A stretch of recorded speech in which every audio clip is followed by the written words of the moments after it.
Hello.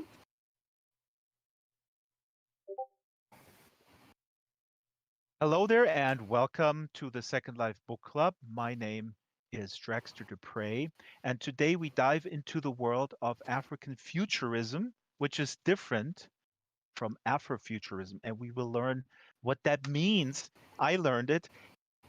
We have practitioners of the speculative fiction craft who are at the top of their game. Some of them are here today. Some are loading and unloading and reloading. So please bear with us. We will, well, we hope that we will get some of them in. One person is already here, and that's the editor of an anthology that just came out. It's a free anthology out from Brittle Paper, and it is aptly called African Futurism. You can download it by clicking on these pocketbook objects that are scattered around on the floor. And before I introduce the editor and some of the folks that are featured in the anthology, let me ask the camera to please kind of scan over the table because we also have books on the table that are written by the folks who are featured in this anthology. And if you click on each of those books, they're fairly small objects here in Second Life. If you click on them, you will also be shot to the respective author's website.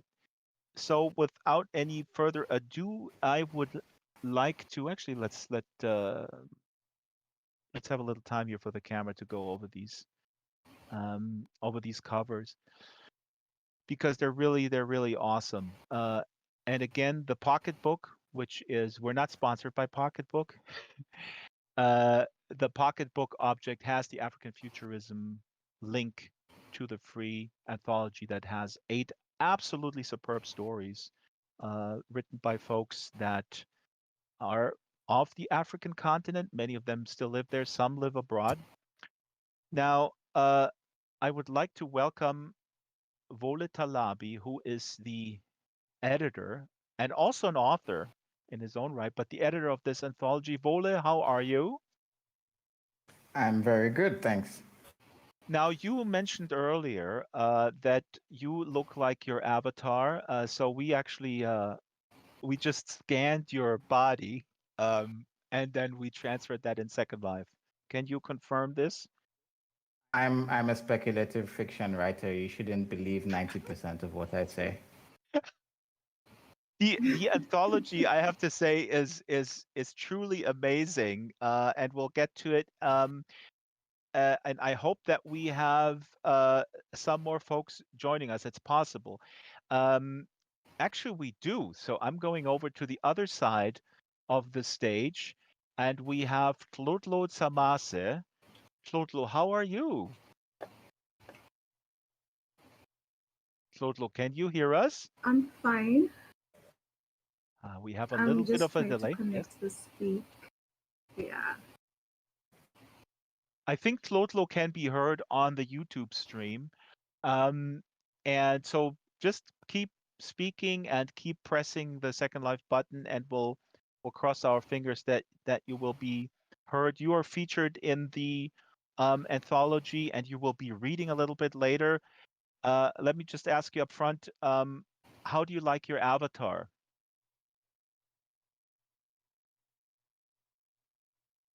I love it so much. If I could go through the world looking like her, I would definitely take her than what I am right now. What you are right now in the physical realm. Yes. You, you prefer her than you prefer yourself in the physical realm. Very much, very, very much so. We need a big. Oh, we don't see Tlotlo on the YouTube stream. I just realized. Uh-oh.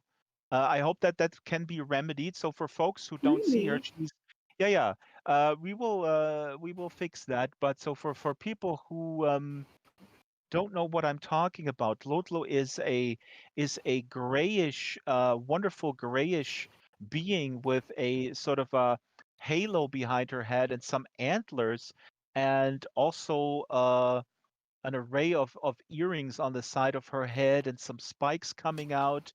Um, her eyes are obscured with a kind of a hairband or a headband with inscriptions, and her upper body is full with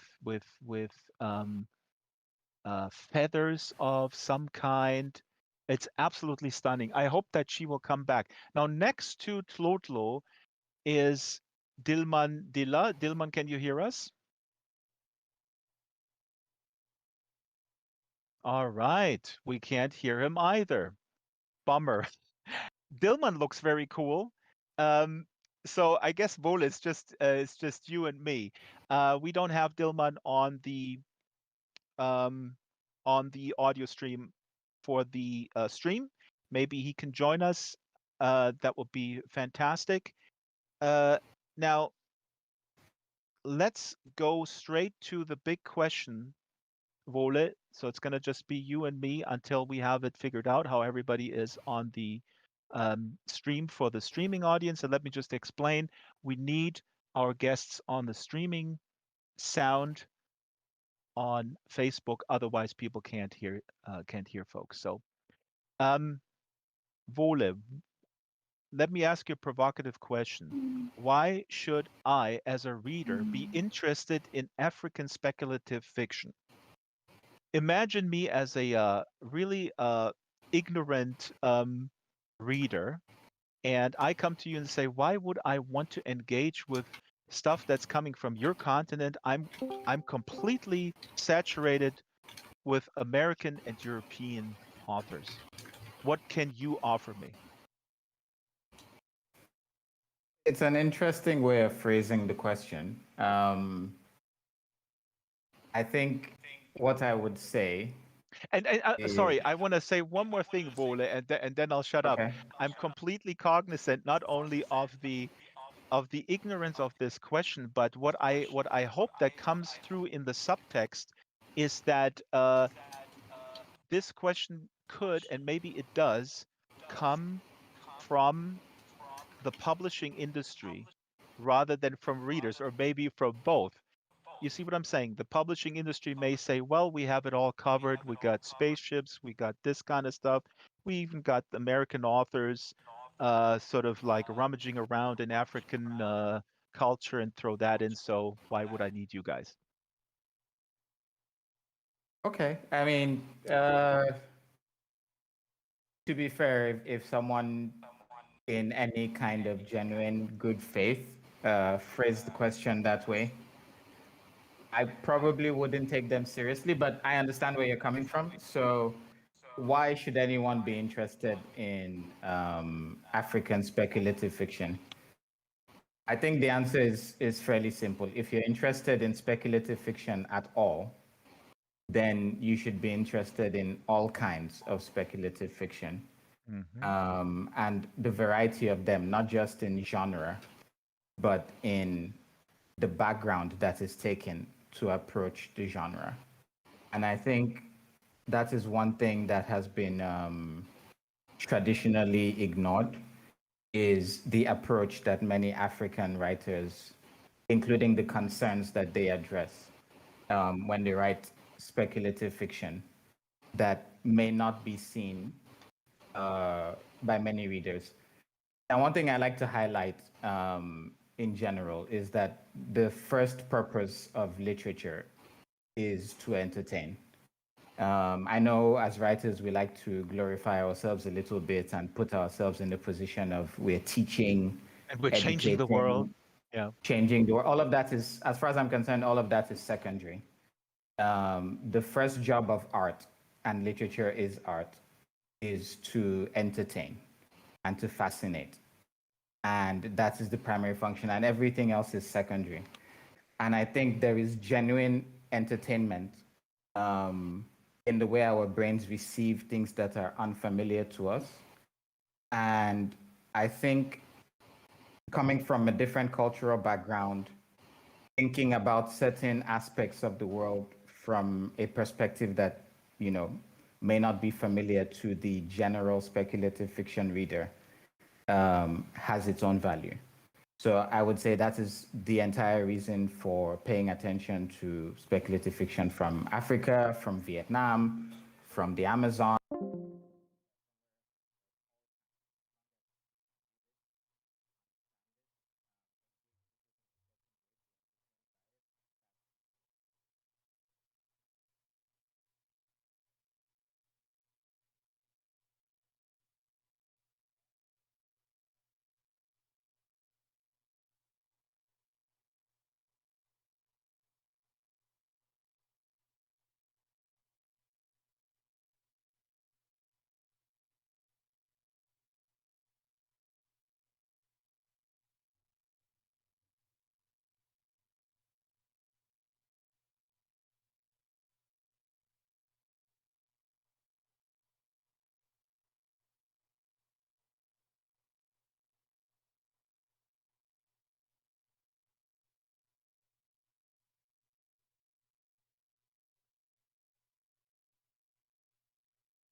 We have Dilman. We might have Dilman. Let's see here. Dilman, can you say Yes, something, Dilman? Ah, we have him. He's very low. How are you, that's Dilman? weird. I'm sort of shouting. Yeah, I think you're coming in through voice on this on the cell phone on the main channel. Um, but yeah, Oh yeah, I turned on my cell phone today turn it up a because little I'm bit and bring it closer. And let me ask Wole another question, and then we'll go to you. Tlotlo, can you hear us? as in Yeah, I can hear you guys clearly. I don't know if you Per guys can hear me. I think in Second Life you might be disconnected, so keep trying, but you're on the main audio channel, so awesome. Uh, let me ask you uh, why, uh, no, let me actually rephrase this. Tlotlo, would you take a chance to move to America just because you have more opportunity in publishing? Ooh, these questions are hard hitting today. If I would give you a ticket and Um, 2 years pay your rent, I mean, obviously, I would. I'm a person who really loves exploring the world. If there was an opportunity, I'd definitely want to go there and experiment and meet people, especially within the community because it's much more robust in the States or even Europe than it is in our country.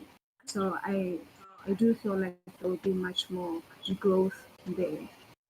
the scene, Um, you feel that the scene of writers and also the publishing opportunities, do you feel that that community is also more helping each other and more tight knit? Is that your perception?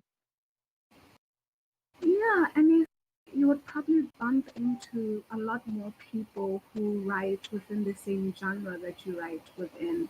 Because back at home, I probably know like one or two people who I can interact with physically.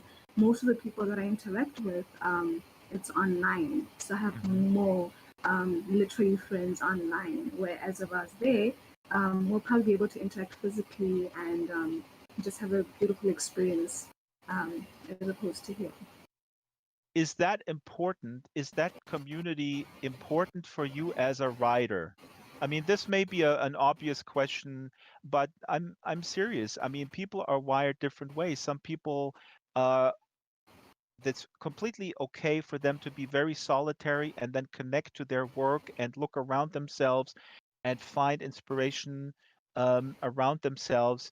And a related question, would you feel that if you were Hmm. to go to, let's say, America or a big, I don't know, European center, that you would lose the the relationship with your country, which features I would say I only read the short story in the anthology, but it's awesome. And actually Hmm. ordered your book for my birthday, but it features prominently. Hmm.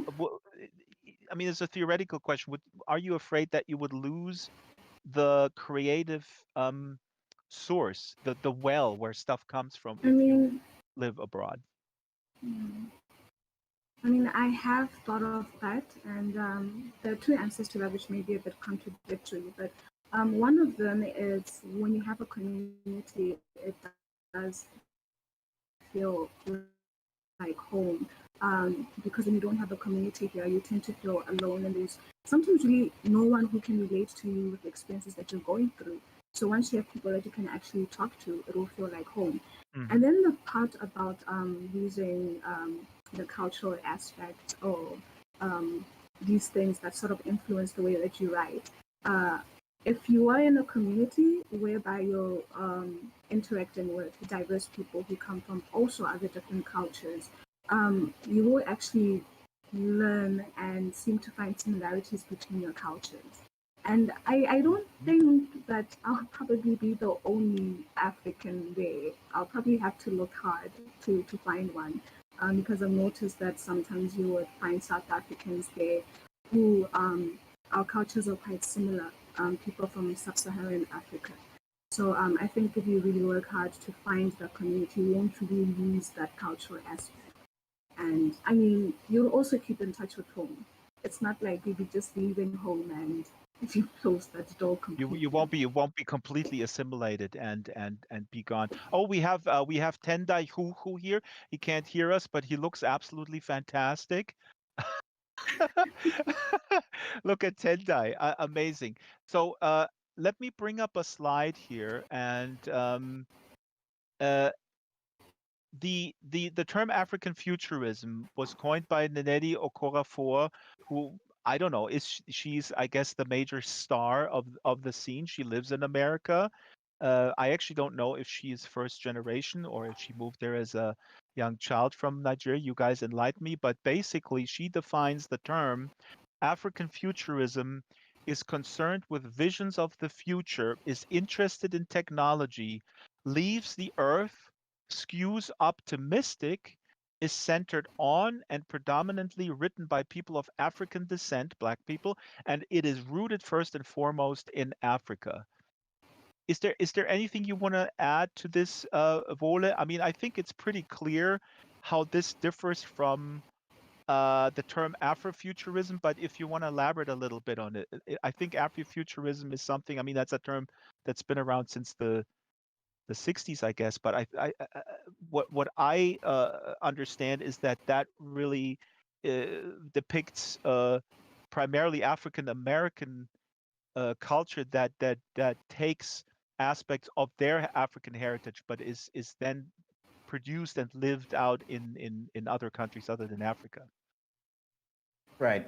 Okay, so this is actually it's an interesting point, and it's a point of, I would say, ongoing debate, as you always get whenever someone tries to introduce a semi-academic concept. What Nnedi has done is essentially clarified a certain type of speculative fiction that focuses on Africa, right? So the last part of the definition is probably the most important part, which is that it is rooted first and foremost in Africa.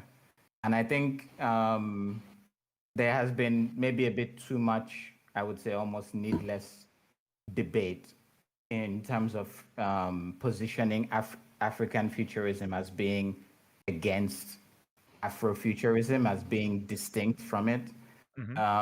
I know why Nnedi drives that conversation, why she insists on being an African futurist and her work being referred to as African futurism. But if you go by the definition, you could make the argument that African futurism is a type of Afrofuturism, right? Because while the original definition of Afrofuturism definitely comes from the U.S. and in describing what African Americans were doing. Over the years, I mean, the term was introduced in the 90s, not the 60s, but it's been retroactively applied to See that. work Thank you for. to works as I far thought back. this was all applying to black music from the 70s and stuff. Okay, go ahead. That is very Yeah, illuminating. that's that's all retroactive labeling, back to Sun Ra and most of what the African Americans were doing, which is perfectly fine and perfectly legitimate. But there have been revisions, right? If you in the academic literature, there are many Afrofuturist scholars that Hmm. have redefined Afrofuturism. You have Afrofuturism 2.0, 3.0 that have tried to make it more inclusive, more expansive.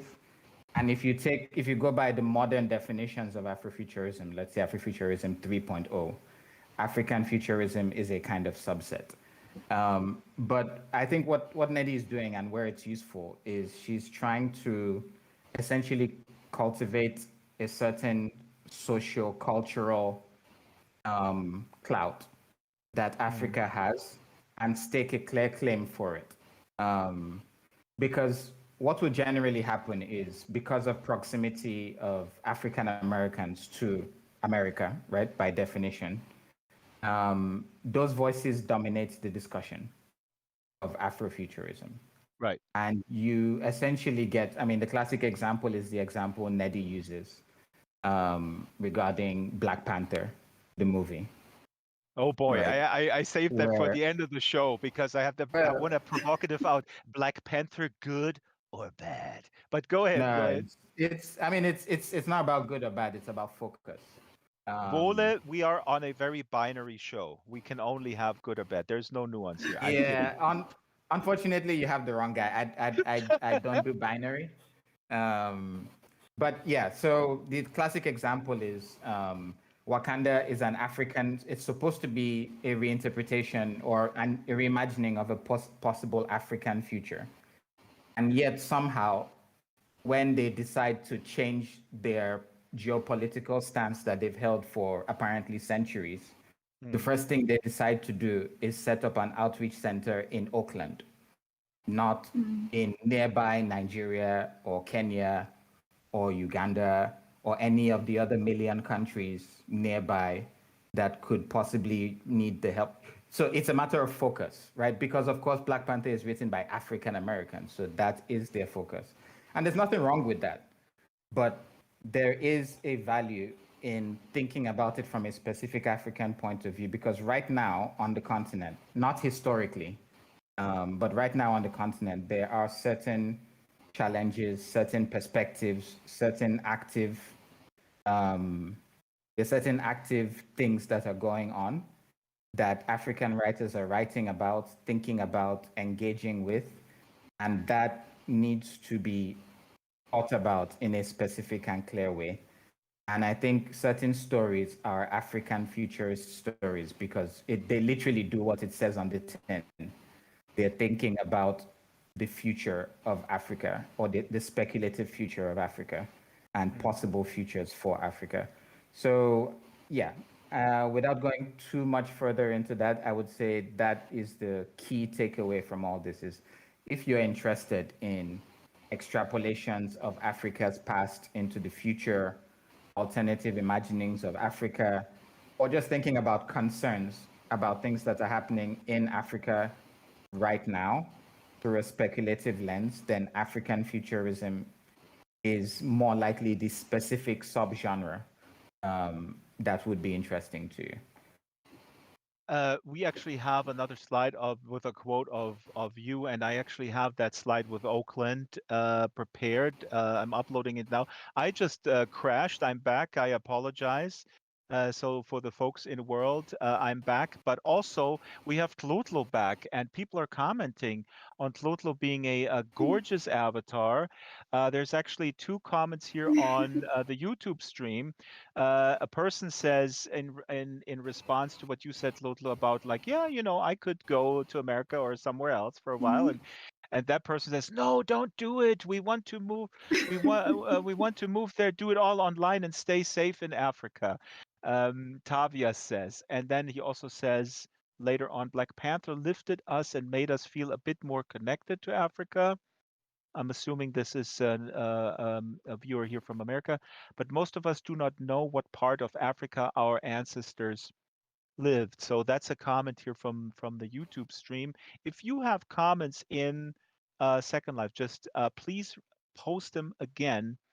And if I don't acknowledge them, just keep posting them, and I will bring it up. Now we talk about the craft, and we want to get a little taste. We got Tendai Huchu here also on his pillow. He can't hear us, but at least he's physically present. Now, for a little taste, before Tlotlo is going to read, we have our own poet in residence, Shyla the Super Gecko. If I could ask you to come on stage, and we have like a little book display here. There she is. And Shyla will read from an author from the anthology that's not present, Mame Buguma Diene, and his story is Leki Leki. The anthology ends with that. It's every one of these stories is really amazing, but I want Shyla to read a little bit from this story from the beginning because the themes are very present here, as they are in every story. The themes that reflect um, Nanetti's sort of impromptu definition of the combination between tradition, history, local culture, and super futuristic tech is just awesome here. So yeah, Shyla, go right ahead, give us a little taste. Thank you, Draxtor. The back of her hand glided under her red and yellow head wrap, wiping the beads of sweat receding into her midnight skin in the shade of the giant tree.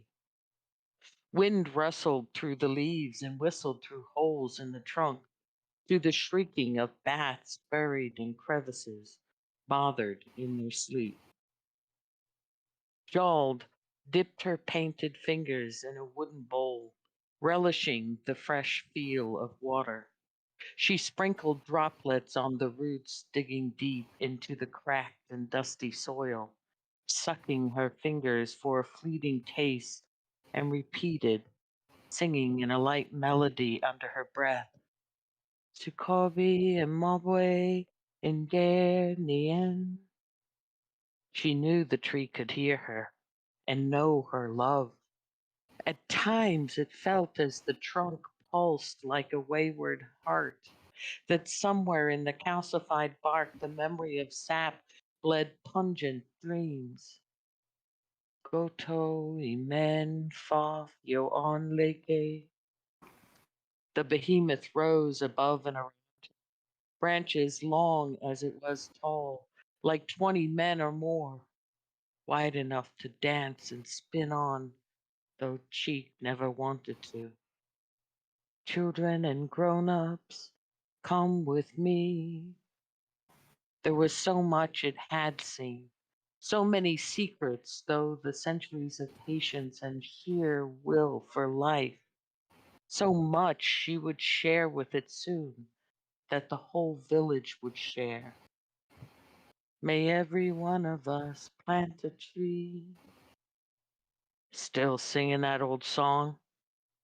Cheek's gritty voice irked her sometimes. Why are you always so bitter?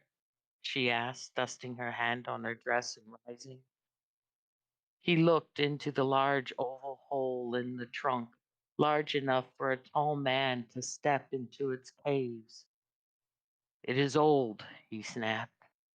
What does it mean now? What is there left to plant? Maybe it made sense to someone 2,000 years ago, someone stupid. It makes sense to me.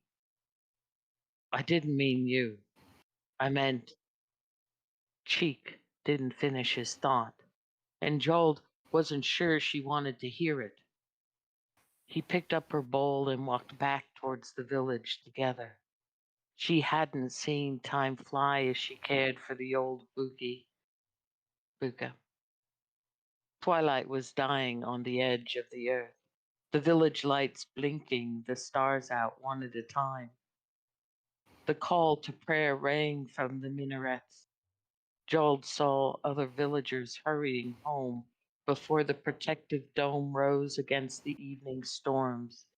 green, blue, and multicolored dots against the broken night, and sighed. Perhaps Cheek would understand one day. And this is Shyla, the super gecko, reading from the story Leki Leki by Mame Buguma Diene. And this I think exemplifies this beginning exemplifies that that tradition. And then, well, it starts with the dome and then it goes super futuristic. And Nanetti was talking about that the future skews um, optimistic, and I want to go to Tlotlo on that because her story is awesome, but it's not necessarily optimistic. Uh, why are you such a pessimist about technology, Tlotlo? I I honestly have no idea. I think it's just my way of processing issues here and realizing that if technology fell into the wrong hands, um, what would be the result of that? So it's sort of like exploring it. I do honestly try to write positive stories, and I'm still exercising that muscle. So you're starting with a positive thing, and then technology comes in, and then it's all like, oh my God, uh, it's all doom and gloom. Well, necessarily what I've found is sometimes these systems really oppress the marginalized and minority people in the community. And now I'm trying to explore ways of how these people can actually be empowered in a way to overthrow these systems. So my stories are sort of Oops, I think we evolving lost knowledge Tlotlo. advanced in the. I'm sorry, can you hear me? The last part was cut out, but I think you were trying to say that what you're trying to explore is really the power structure and in what hands technology will not do good. And I think that's a theme that we often discuss here. That Mm. the equity and the sovereignty over sort of digital tools has to be in place. Otherwise, they just mean more mean more oppression. That's kind of Dilman's theme also in his story. I wish we could have him on. Let's try again with Dilman in a little bit. But Tlotlo, yeah, that's in that sense your story is Uh, actually has an optimistic uh, outlook because the person that is portrayed, she realizes these problems and she wants to change it. Mm. So So you're not Debbie Downer. That's yeah, an so American. mostly I think the other thing is when you're writing a short story, because I tend to write long ones and I never really have space enough to allow the characters to get to a moment whereby they're actually able to overthrow the system. So mostly it often ends with them actually being overpowered by the system, and that is why most of my stories really have that pessimistic outlook on technology. Let's see, Dilman, can you hear us? Have can you please engage your sound in Second Life because we want hopefully folks in Second Life to hear I've you as been well. here. I've been. Okay, we cannot hear him. Now let me ask you, Volek, You, what is it about this optimism versus pessimism? I mean, there is a lot of critique um,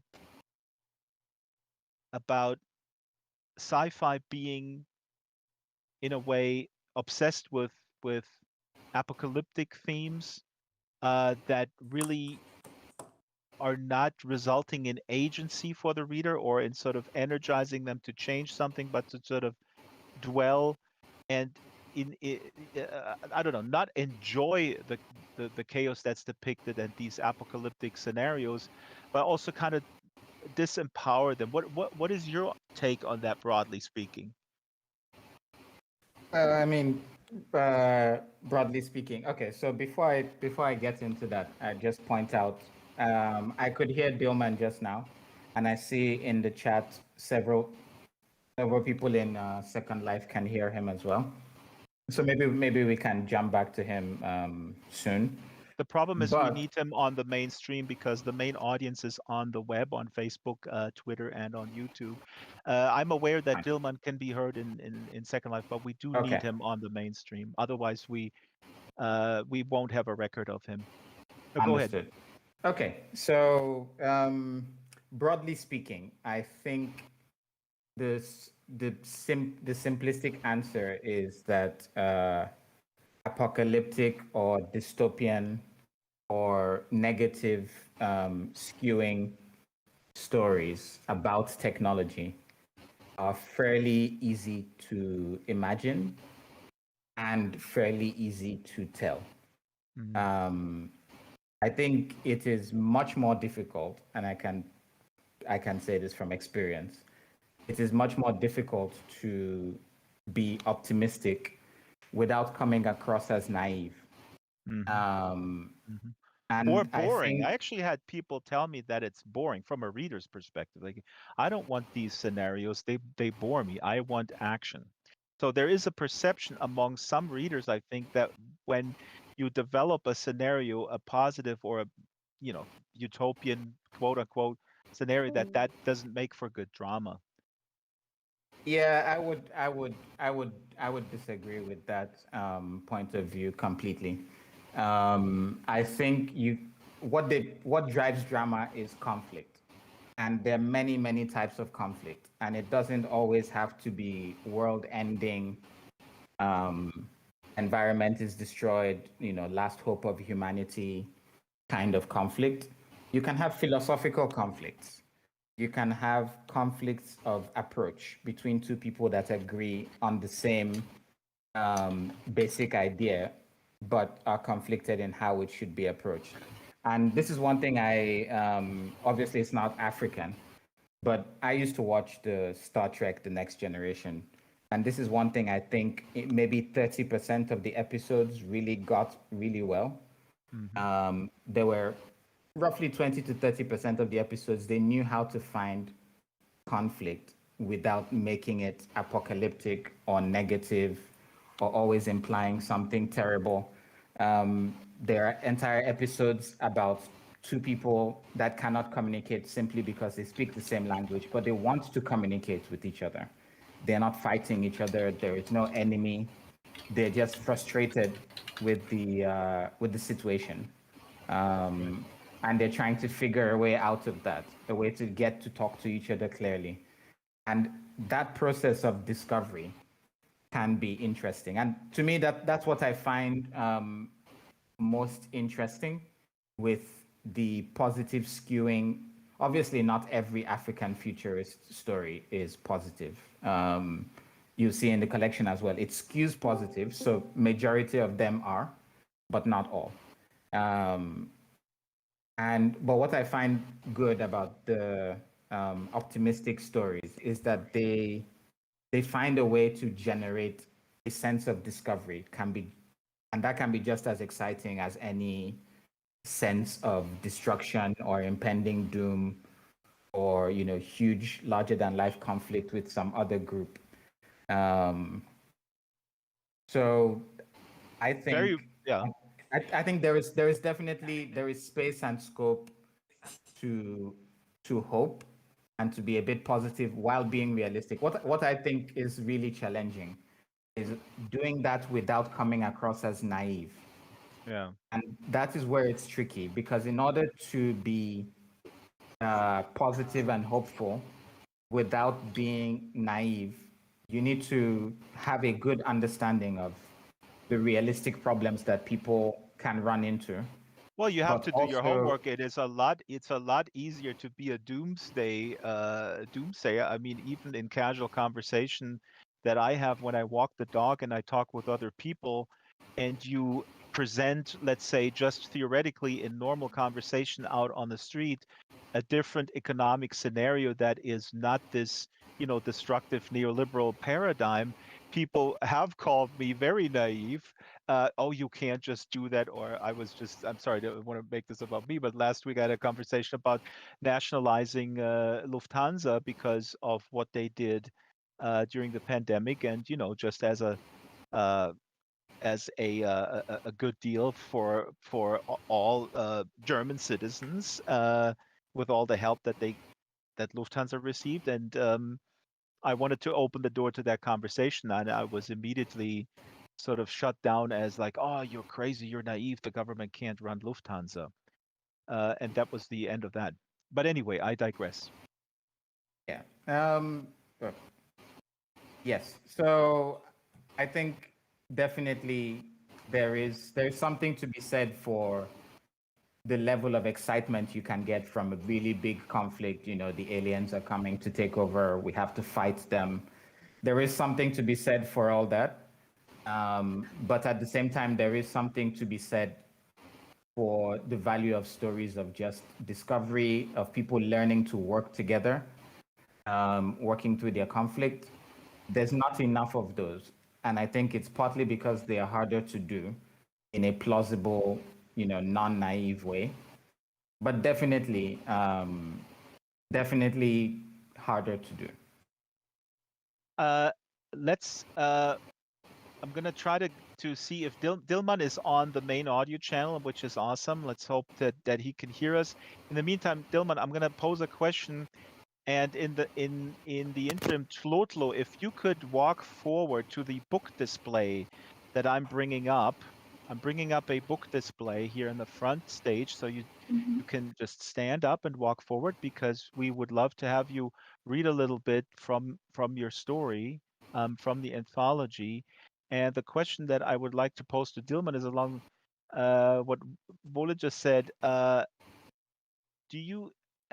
I have the sense that when Wole says it's hard to write good, positive science fiction, or science fiction that it has a nuanced look at the actual problems of the world and proposes some sort of solutions, and then when a writer is called naive, I actually think that this is is a testament to the to the level of unbelievable cynicism in the world. But Dilman, take it where you will. I loved your story, and your story has that. I mean, it explores that in like 10 or 11 pages or however long it is. There's an AI government that is supposedly very democratic, and there's some pushback against that. So, what is it with the with positive versus negative future scenarios in fiction? I don't know even if I go with this positive because for me it's really all about just writing what what like the present day matters to me more than even if a story is set in future, and so I don't really go for positive negative stuff because I think like any storyteller should really just be honest what. So when I was writing this story, I wasn't really thinking about future because utopias you can't really create a utopian future. And what is a utopia to somebody will be a utopia to else. That is a very good point. Yeah. So I think The it will utopia be of complete Disneyfication of for many is hell for me personally. Sorry, go ahead, Dilbert. Speak up a little bit. Speak as loud as you can. There's a little bit of background noise. So try to just. you know the I don't know what's happening, but the phone is my lips. I think I can speak louder than. No, you're good. There's other background noise in the channel. Maybe the other folks can mute themselves a little bit. There is some feedback suppression and noise suppression in Discord, but you're good. Keep going, please. Yeah. I was talking about positivity and negativity. What I'm really saying is you it's just being true to what you want to say about what you're commenting. And I think like any fictions, whether it is set in the past or in the is really a commentary on the present day. And what I was thinking, or what I was trying to tackle in was just the present day Africa. And of course, I think the governments in Africa are the same.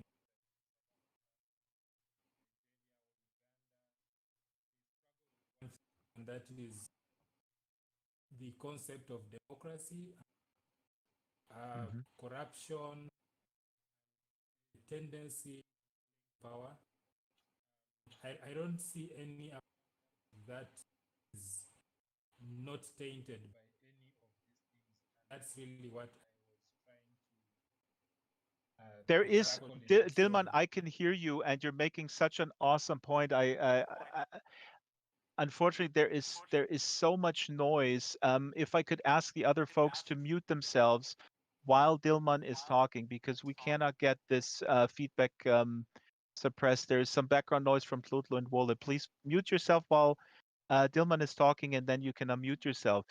Dilman, what I understand you're saying, this is exactly what I found fascinating about your story, is that while these African governments are struggling in the physical world, in the real world with democracy and corruption, in your story they embrace somewhat uncritically this technology of AI. And so I actually have in my notes, I wrote down the uncritical embracing of new technology. That is actually something Africa, America, and the European Union seem to have in common, at least from a governmental level. I think in my story, it's not really the government that embraces AI. It's sort of a revolution of sorts, if you want to call it that, because it's people who decide to come together and create this AI as a solution against bad governance.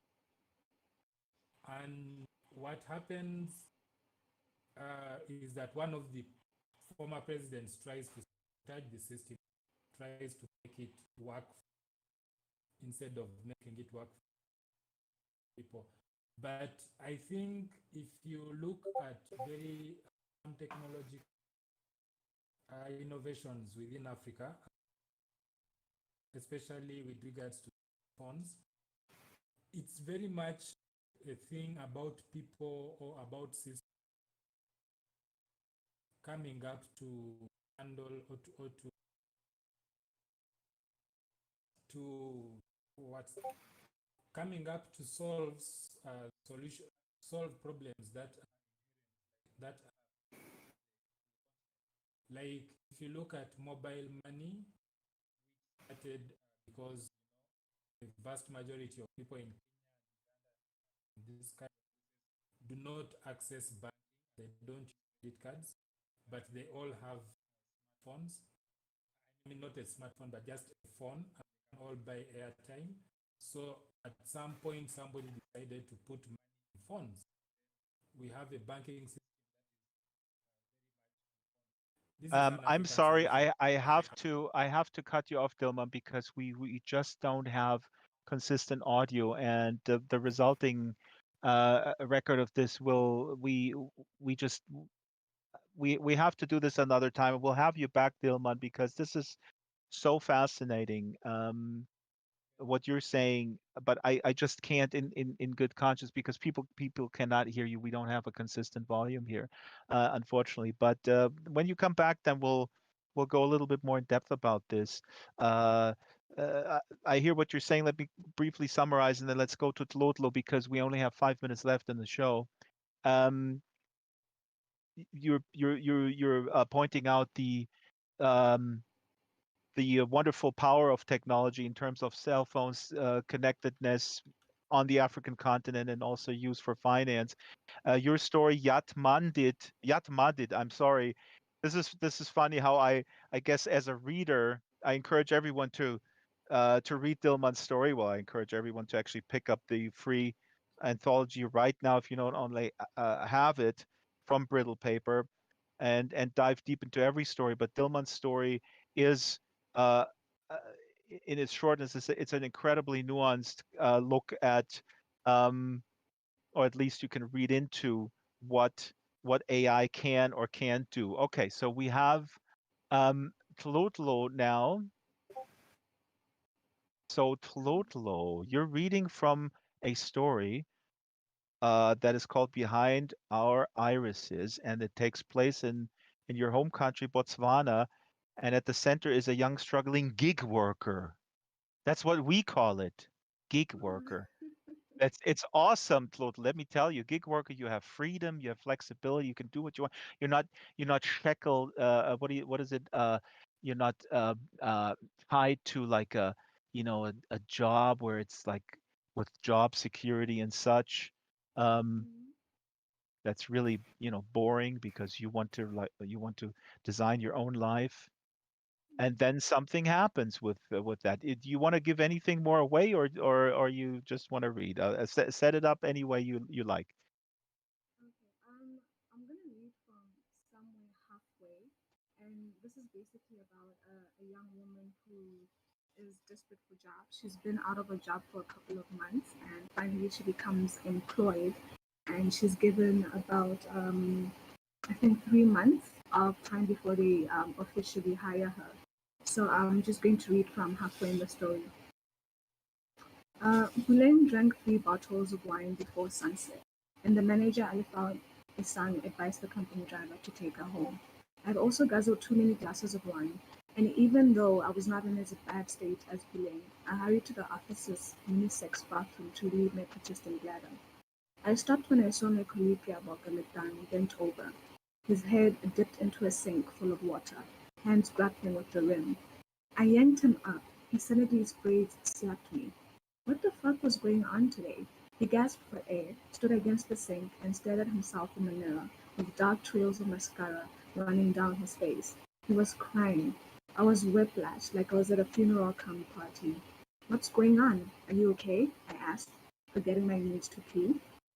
It's the only way I can deactivate them. It only lasts 3 minutes. I don't know why. Listen to me. Gabuga grabbed my shoulders, his eyes wide and frantic. You can see it. The holes. They used the holes. They've been selling us to their clients. I giggled and borrowed time staring at his ticking watch, unable to find his cell phone. They use us. These bastards feel too safe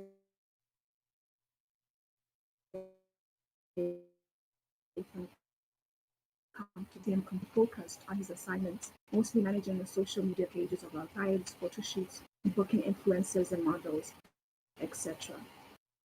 What are you talking about? I felt terribly sorry for him and offered consoling arms. Relax, yeah? Whatever happened, I'm probably out with. Listen to me. He grabbed my shoulders, bathroom floors. Get out.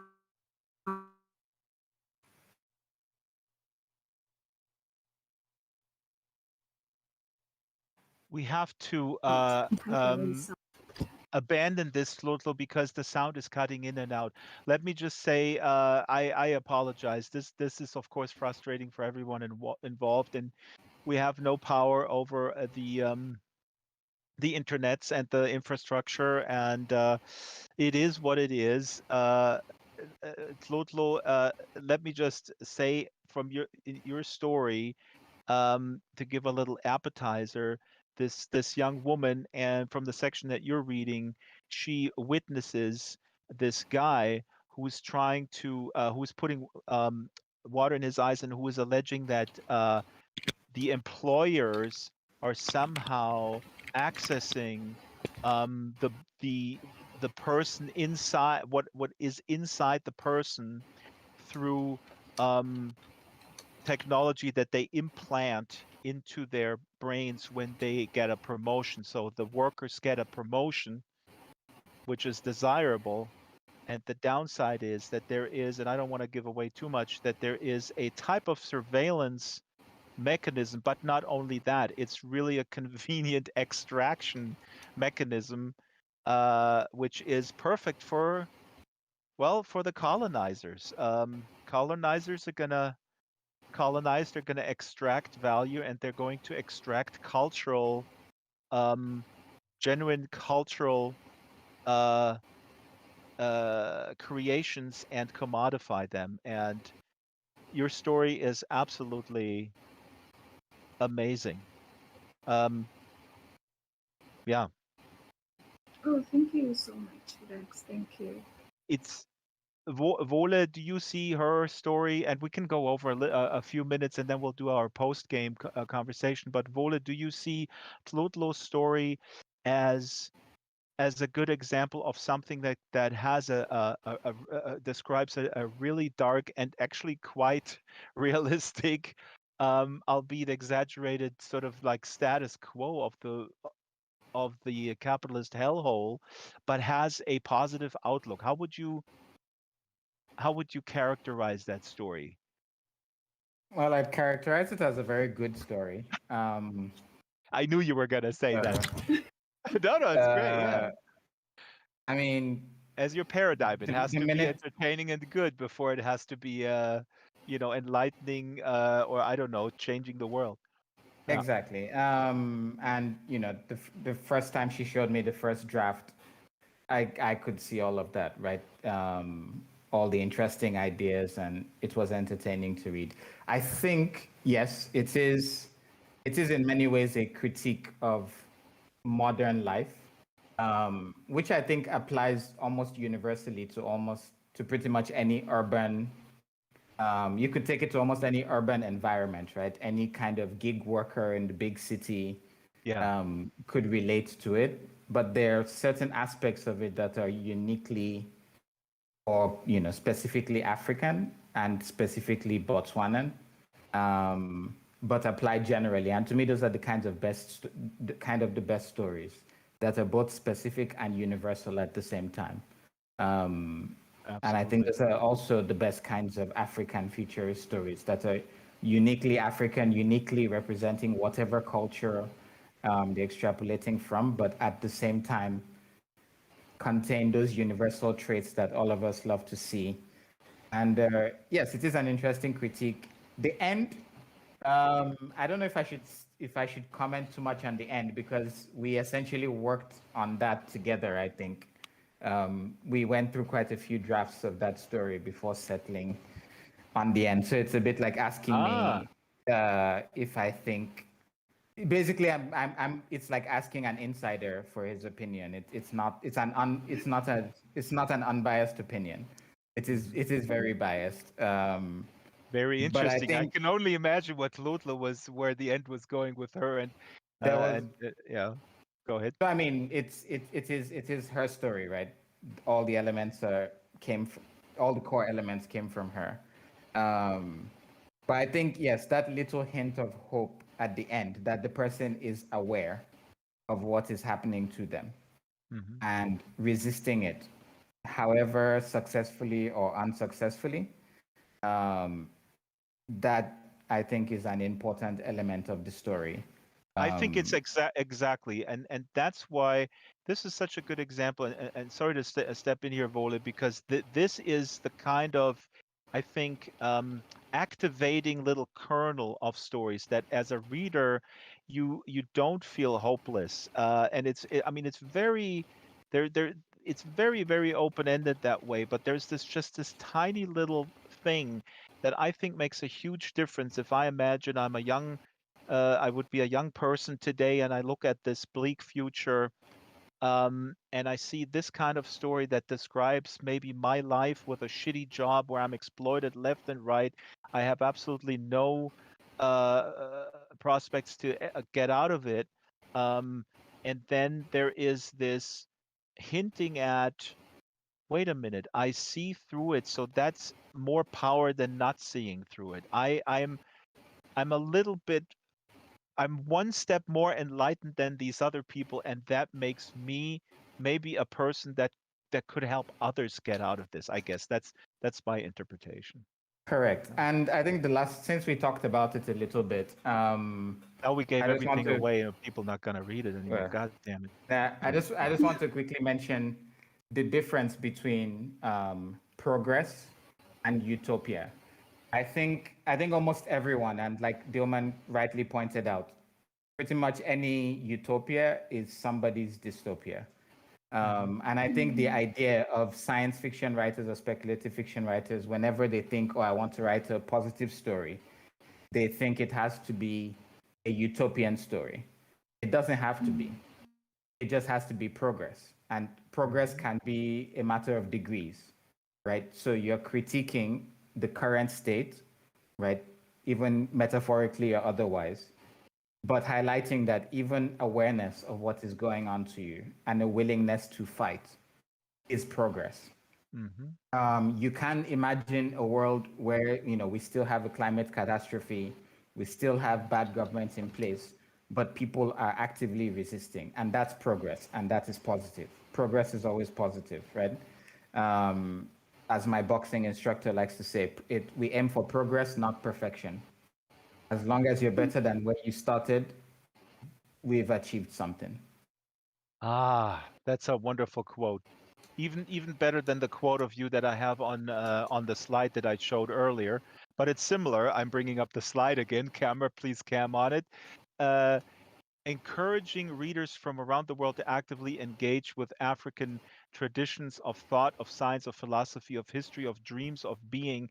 And there is a lot of hope in the tradition, in the African tradition. Uh, Say I, who is not an expert at all. But am I correct?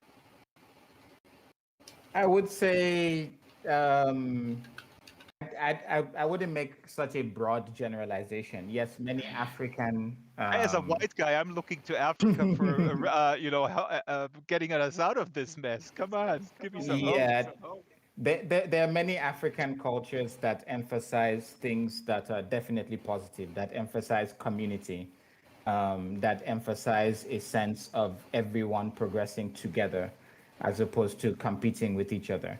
Not all of them do that, right? Because again, you don't want to fall into the trope of the noble savage, and you have people essentially trying to rewrite the history of Africa as this idealistic place that they can use as a model based on false history Right. or a badly interpreted history.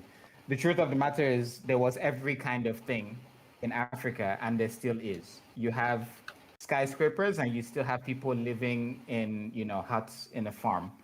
You have very hopeful communities and cultures, and you have very warlike communities and cultures. And there was all that variety. It's always been there. It's still there. Um, but I think that by by looking into some of those things that have not been emphasized, right? Some of those cultures and their philosophies and their ways of thinking have been de-emphasized because as a community, as a global community, what we kind of, what I think helps everyone is we get all the ideas, all the learnings, all the backgrounds, all the cultures, and there is a kind of filtering process, right, where we take the best ideas from different cultures. For example, the European scientists borrowed a lot of their scientific foundation from the Arab scholars who borrowed it from the Greek, who and the Chinese scholars as well, right? There is a lot of learning and sharing from each other. And unfortunately, during the colonial period, a lot of information, knowledge, philosophy from Africa was deliberately not assimilated because it was by default assumed to be inferior. Hmm. And through the process of rediscovery and reintroducing those through speculative or historical fiction or any kind of you know, academic study, a lot of that is coming back to the fore and it goes into the public discourse, the global marketplace of ideas, if you want to use the term. And the good ideas will filter through the hopeful ideas that have pragmatic value and the philosophies that can help people. They will come through. They will come through. But first they have to be explored. And that's what hasn't been done for some time now, I believe. This is really a wonderful perspective. I want to second that. My wife is from Hawaii originally, and so I'm very familiar with the history in Hawaii and the what the colonial power of the U.S. did over there. Her father was in school with was not allowed to speak native Hawaiian, and that has just recently changed. There are Hawaiian immersion schools. There are researchers and scientists who research language and stories and such. So I think what Wole is this is one thing. In case you are depressed, dear audience member, there are many little things um, that are good out there and that are happening. I have to look at the clock and we have to wrap it. We'll be around for the post game. Just a few minutes. I would like Wole to comment and Tlotlo, you can sit back down on the couch if you like. Um, no, you can also stand, but you don't. Maybe you're tired standing. So I just want to be a mindful virtual host. Now, if Wole could comment on the importance of African publications, online publications, and Shaila, our researcher, she researched that a little bit. I brought up a slide. There is the Kalahari Review, the African Speculative Fiction Society, of course, Ankara Review, Jalada, Ugandan Press, Story, Moha, and Lole. And while Shaila was researching that, there's a lot of, I think, US-based institutions or groups that promote African literature, but they're not based in Africa. So, could you comment a little bit on the importance of these groups, of these interest groups, and is it important that they are based in Africa, or is it somewhat irrelevant? I mean, I guess this is a question about sort of purity.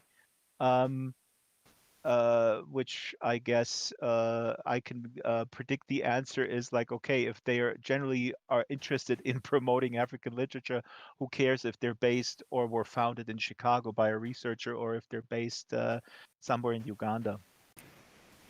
So actually, your prediction. I mean, if you're, I I would actually slightly disagree. Um, so I do think, and thank you, thanks for highlighting a lot of these African publishers that are really doing their best to, despite infrastructural problems in certain parts of the continent, to get stories and works and ideas out there and being published. I do think it is important, but it's kind of a matter of degrees and who it's important to. So I usually think of this. It's a complex answer I give people, but I think of it in two parts. The first part is from the point of view of the African author. The main thing every author wants is for their stories to be heard, right? That's the key primary thing for whatever reason, right? They want the story to be heard because they have an agenda or they think they have a cool story, whatever it is, they want their stories to be heard. So from that point of view, yes, it doesn't particularly matter where a publication is based or where a publisher is based, as long as they have a wide enough audience for your story to be heard, then that is good. So I believe that's one point of view. I also believe at the same time there is another point of view that is also important, which sometimes gets lost. And that is the point of view of the African reader. And I'm not talking of the African reader sitting in a big city like Nairobi or Lagos. I'm talking of the African reader sitting in a relatively small town, not even necessarily a remote village, but in a relatively small town far away from the capital, with limited internet access. They can only buy a few megabytes of data per month. They have access to certain websites, to, even bookstores are maybe far away. You have to take a bus to the nearest city center to get one. Now, to people like that, there is an aspirational aspect to, they have stories they want to tell, and there's an aspirational aspect to being able to see the possibility of your story even being heard. Because if all you see is the authors based in the US or like me in Malaysia are the only ones getting published by foreign press because they have access, they have 24/7 good internet, then by default you will begin to think, well, my story is never going to get heard then. Because I'm not like this person. I don't have what they have. The publishers are not here. I can't even communicate with these people properly. You know. But when they see a publisher on the continent, maybe in a nearby town, publishing stories that are also winning awards, that are also getting read by a wide audience, there is more of a sense of I can do this. I can get published in those magazines, maybe even as a first stepping stone. And to be honest, that's exactly the truth. One of my very first published stories was in the Kalahari Review. Before I even had the confidence to submit to foreign markets. So there's kind of those two aspects, and I think we shouldn't lose sight of them. That while we are, as authors, concerned about individual success, as a group, we also need to think about building the industry. And the industry is not just for the writers. It is the readers, the reviewers, the editors, the fans, all of that. It matters, right? There's a whole ecosystem of publishing that needs to exist. That's a fantastic point. Thank you, Wole. This is really something that I have not heard anybody express like that, because in the tech, and I'm tech adjacent, but you probably hear this as well, that again, this goes back to also infrastructure, technology infrastructure. If you don't have someone from an African country even able to communicate in the submission and then editorial review process with a well-meaning entity that is based in a university in Chicago, this whole well-meaningness doesn't mean much to them, and it also is not visible on the ground. I'm sorry, I'm repeating and summarizing your point. I hope I don't mispresent it, but it's wonderfully put. Tlotlo is answering here in the local chat Stella's question that I wanted to address. Tlotlo, I could read this as well. Stella, you're saying there's not enough space to fully answer the question. I think of some stories I've read and seen, and I think Stella was talking about being a female author. I'm scrolling back here to the question. Maybe Stella, you can restate the question. Here it is. Tlotlo, to the panel, would you comment please on how, as a woman writer of African futurism, you use public and private space differently in your stories compared to the way men writers do in this genre? Is there a definite difference how power is treated? Why is it important to you? Public and private space. That's really the big thing. Layla, by the author Akbar, and for instance, The Gracier as well, and other speculative works, Tlotlo answers, power is used to oppress or condition women into submissive roles, or sexualize them and straitjacket them into tropes. Whereas I've seen some female authors want to represent women different and use power in a story to free women from these conditions, which is also quite difficult but possible because, as Wole mentioned earlier, it's almost easier to write a dystopian story, so there are many elements to maneuver. This is interesting, Wole, because what occurred to me is that a lot of people, the male authors in your anthology, they have female heroes. I mean, Dilman has, and Mama has as well. Yeah, and so does Tendai, and yeah, I would argue majority out of the 8 stories, I would say 5 or 6 of them have female main characters. And to personalize this a bit, I think the protagonists for the last 3 stories I've written have been women as well. I actually don't know why. It's not deliberate, at least on my part. I would be curious what the other authors would say. I would have really loved to get Dilman's input on this. For me, it's actually not conscious. I just find that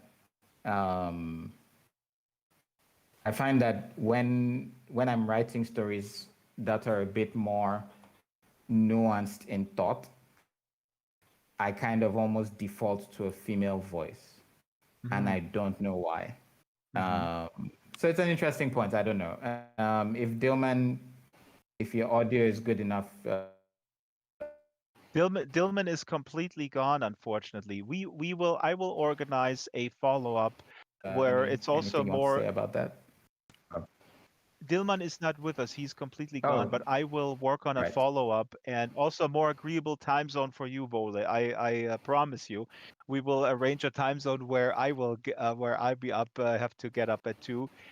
No problem, and we'll make sure that everything works because this is really fascinating. This is what for me what I wanted the book club actually to be, these kind of discussions with folks where it's a discovery process for me and hopefully for the audience as well.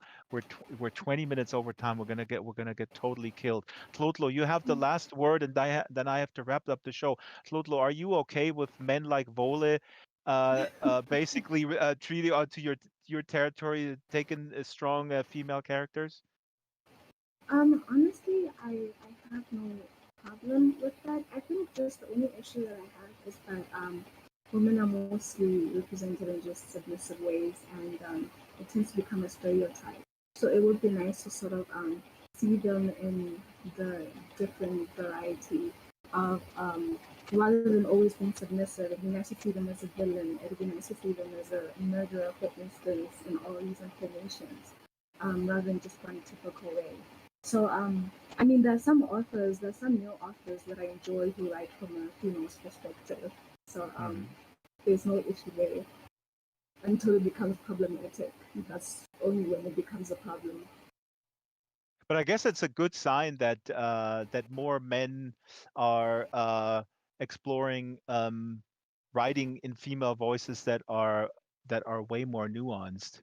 But I mean I don't know. As a reader I can't, I have not researched if there is actually a trajectory into that positive side. I'm sure that it lives side by side. I'm sure that stereotypical female characters probably still have a very high percentage in Very much. Yeah. in fiction. That stuff never goes out of style, unfortunately. Yeah. Uh, So like when I mentioned the novel Layla, it's actually a series. It's on Netflix actually, and I remember I was watching a lot of series where basically it was a dystopian society where so many women are conditioned into certain rituals they have to follow. And I was like, I would really love to see the reverse side of those stories. And I'm sure that a lot of viewers or readers who are hungry for those type of stories, yeah, and we just wish that more of them were also like literally put in our faces because you have to dig around to find such stories, which is the sad part, you know. totally. If you can put this here, Layla, put the link if you can in the local chat here. We'll collect this.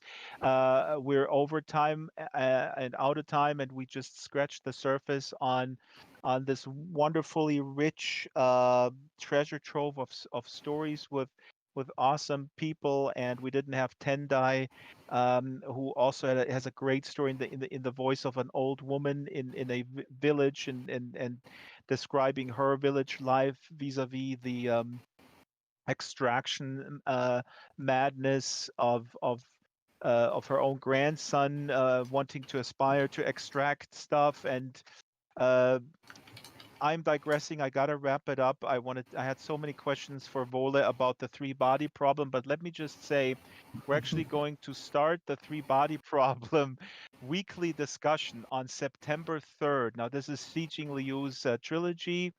I'm a big fan, and but it is not flawless. Everything has flaws, as Vole has said. It's about the progress. It's not the achieving the mastery or god status of overnight. So if you're interested in that, I'll put it on the calendar. That's September 3rd, and I hope that's when we start on Friday, September 3rd, and I hope that Vola and others can participate, where we actually discuss also the rise of I actually had a question about that, the rise of Asian science fiction in the American consciousness, vis-a-vis the lack of I guess appreciation of African fiction in the American consciousness. It seems that the hype is right now centered around um, Asian sci-fi versus African. Okay, if you can answer this question, Wole, in 3 sentences, am I correct? Does this bother you? Uh, the rise of Asian science fiction. Yeah, in America, the biggest of all markets, Asians are on vogue. They're hyped. Why can't the same be done with African science fiction? Or is the fame that Nanetti has achieved with movie deals, is that lifting all boats? I guess we had a similar I question don't. earlier. Right. I would. Okay, so you asked for 3 sentences, so let me try to keep it to three My sentences. questions is 10 sentences, Um, but I want you to answer in three. I know it's unfair. okay, so first sentence, nope, it doesn't bother me at all. I am perfectly fine with the American market doing whatever the American market wants to do. That is fine. Two, I think there is also a similar hype around African science fiction. I can kind of see it, Mhm. even though I am mildly suspicious of it. It tends to be a bit exploitative in its approach. So that's my second sentence.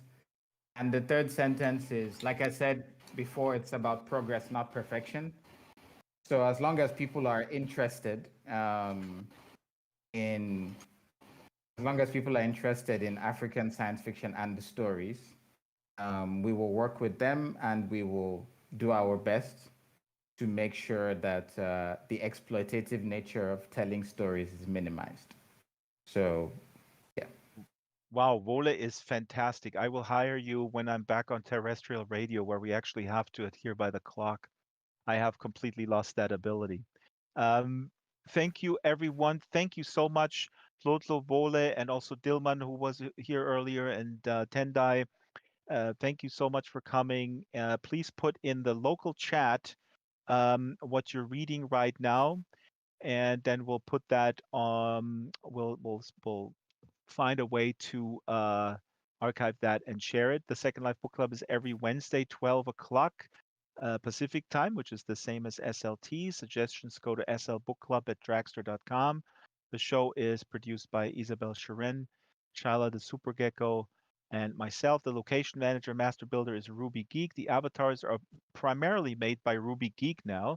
Um, the others have gone on to be busy with other projects. Special thanks, Marianne McCann, Theanine, Brett Patch from Linden Lab, AJ McDowell, Arden Schwartzman, and of course all the moles at Linden Lab. I don't know what happened with the mole security, but I think they're also busy. The SL Book Club is sponsored by a whole bunch of people, and you find their stuff all over the place. So I'm not going to read all the names. If you're interested in sponsoring us, which means you give us stuff for free, and we can build awesome worlds with it, just let me know. slbookclub@draxtor.com. And lastly, very important, please tip the volunteer staff. There's a little statue right next to me, and you can click on it and put your loose Linden dollars that are sort of swishing around in your virtual pockets. Just put them in there because they love it. Judy says in the local chat, thank you, Volent Lodlo. Judy says also something about brittle paper. I've bookmarked the brittle pages. Yes. Um, what else? Well, that's it. Don't forget to tip the volunteer staff. And next week is Elle McKinney. Elle McKinney has been on the show before. She has new stuff coming up, and that's interesting because we go from African to African American, and then hopefully back to African again. And we'll stay with that for a while. That will be fine with me. So next week, Elle McKinney, August 25th, 12 o'clock, right here on the Second Life Book Club. Book Club. Goodbye, everybody.